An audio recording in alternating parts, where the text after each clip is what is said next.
Ошондой эле ушу Ак Баш айыл өкмөтүндө Эргеш Төрөбаев атында мектеп бар, кошумча мектеп керек.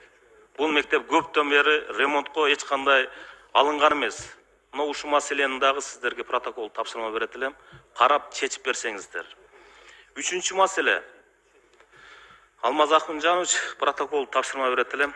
Жалал Абадта темир жолу бар.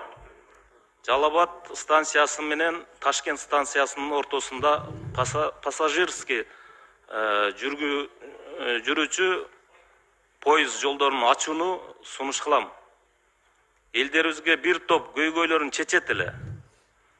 Бир жагынан элдерибиз каттамы жакшы болот эле. Бир топ деген туристтер келет эле. Мына ушуну мен сиздерге протоколдук тапшырма берем. Жалал Абад, Ташкент жүргүнчүлөр жүрүүчү станция, поезд жолун тез арада ачып бериңиздер. Бул элдин талабы. Ошо жерден элдерибиз бири-бири менен соода сатыкта кылат, катташта кылат. Мына ортодо бир жакшы мүмкүнчүлүк пайда болот эле. Ушуну мен сиздерге протоколдук тапшырма катары айтып кетейин. Ушуну сөз түрдө аткарып, мага жооп берип коюңуздар.